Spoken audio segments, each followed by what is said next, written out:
Hey guys, chapter 17. So remember, at the end of the chapter 16, we had just heard that Inquisitor Prig burned down that whole village for those little gnomes. They all ran away. We're not sure if they were going to come back, but if they do come back, their entire village is burned down. Do we think that this guy is a really nice guy? Not at all. Chapter 17, the case of the rattling bookcase. Sophie watched Professor Cake tend to his crackling hearth, which is like a fireplace, her mind reeling with all the things he had just told her, not the least of which was that how she somehow meant to save her world. She had read enough stories in her life to be familiar with the trope in which heroes make a great show of being reluctant when told they must embark on a dangerous quest. They often refuse the call to adventure only to change their minds at the very last moment. This had always bothered Sophie, who thought that such dithering was both unrealistic and unheroic. But now that she was the hero and she was being told she must embark on a dangerous quest, she suddenly understood just how difficult it was to take that first step. So you need me to find these books and stop Pier Day from happening, she said. Why not just send Peter and Sir Toad? Let me be clear on one thing, the old man replied. It is not I who asked you to do this. It is the book that asks you. He placed a hand on her shoulder. When the Book of Who named you as its story guard, it did so because it knew that you were the only one who could help it. Not Peter, not Sir Toad, not even myself. So why does Sophie have to do it? Because the Book of Who told her. Yes, but look at me. She stared up at him, clasping the book in her arms. Sophie knew she was smart, but she also knew that the knowledge found in books was not what it took to survive in the real world. Being smart had not helped her escape from Madame Eldritch.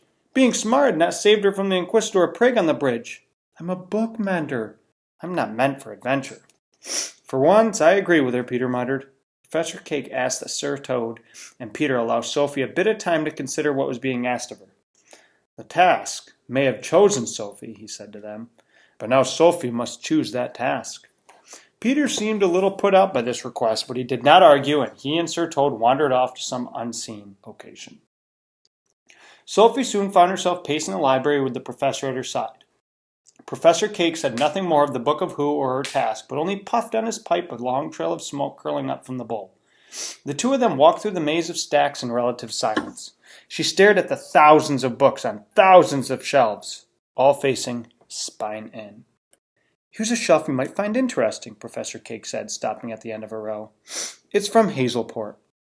As Sophie followed him to a wide bookcase that looked to be made of sandstone, she caught the distinct smell of the ocean. Hazelport, she said, recalling the name from the Book of Who. That's Peter's home. Remember Hazelport? We read about that in Peter Nimble. Hazelport is where he was born, though. I'm not sure he'd call it home. With the stem of his pipe, he pointed to a book on the middle of the shelf. Have a look at that one, with the gold edging. Sophie reached up and took the book from the shelf. It was a newly printed volume with gilded pages. She opened the cover. An oral history of the kingdom of Hazelport, as faithfully recorded by Sir Toad, royal storyteller. With decorations by the traitorous and unworthy ape Jawbone, whose life was mercifully spared by the good Queen Peg. Long may she live. Now remember, they actually spared this one. This ape, remember the apes in Peter Nimble? Sir Toad, he was a storyteller. He told the whole story about what happened. Just then, Sophie heard the light clapping of hooves on the floor. I see you found something truly inspiring. It was Sir Toad approaching. Sophie's eyes went wide and she turned toward the knight. You're a royal storyteller? Before this moment, she had not known such a thing existed, but she was nonetheless impressed. She had in fact never met an author in person before. As you can imagine, it was a singularly thrilling experience. Should you ever be so lucky as to encounter an author in your life, you should shower her or him with gifts and praise. Sir Toad preened with visible pride. It's more of an honorary title, really, but I take the work seriously. That's the first of what I will hope will be my many volumes. So he is a storyteller. He loves telling stories. Sir Toad is many impressive things, Professor Cake said, but when he began his career, he was a hapless shepherd without a penny to his name, and Peter was less, even than that. Quite right, Sir Toad added. As I say in my introductions, from the bitterest roots grow the sweetest fruits.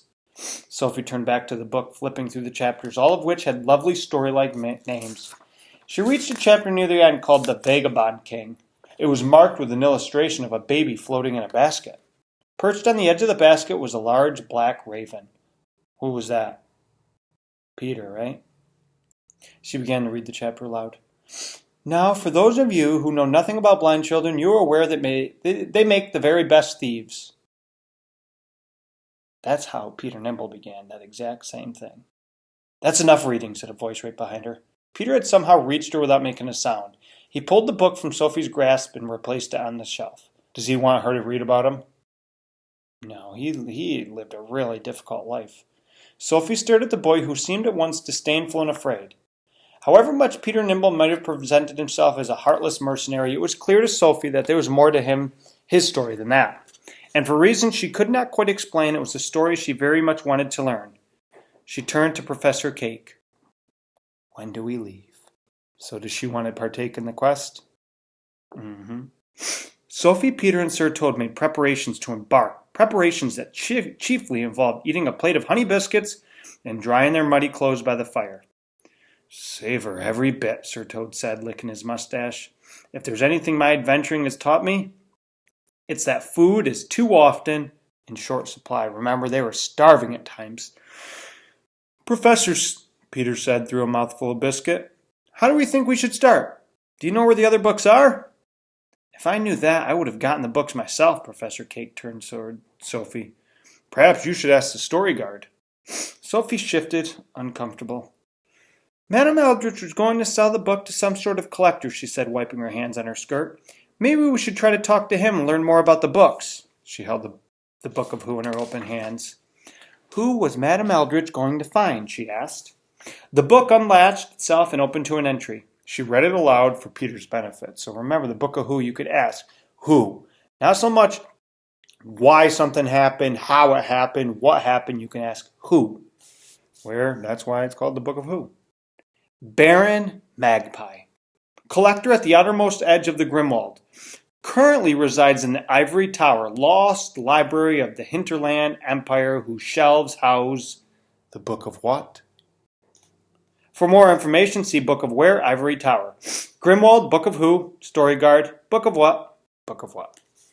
Peter tilted his head. So this Baron has one of the other books.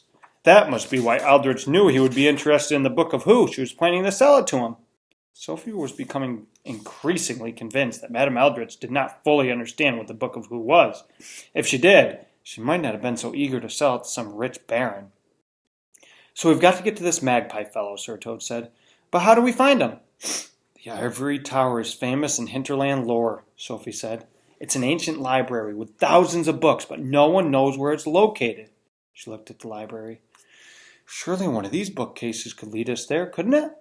Professor shook his head. Alas, I did once have a bookcase that led to the Ivory Tower. But a few years back, some fool bricked it up, which means they put brick in front. He doesn't have access to that bookcase. Perhaps that's the work of a mysterious baron. That would have been too easy anyway, said Sir Toad, never one to be daunted. I'd imagine that one of these cases could at least get us into the right neighborhood. Yes, but which? Which bookcase? Peter pointed out. It could take years to find the right one. Sophie held out the Book of Who and thought carefully before speaking. Who owns this bookcase within this library that is closest to the Ivory Tower? The Book of Who opened up and turned to a new entry. Scrivener Ben, nomad scribe from the Scarabian Peninsula, story guard of the Book of Where, history unknown, location unknown, fate unknown, so we're not sure if he's alive at all. For more information, see Book of Where, Scarabian Peninsula, Book of Who, story guard. Well, that's not much help, Sir Toad said. Practically everything about him is unknown. Peter turned toward Professor Cake. Professor, I thought these books were supposed to know everything. No, not everything, Sophie said, recalling how the books had been able to tell her precious little about Professor Cake himself. But it does tell us something, that his last known location was somewhere close to the Baron's home.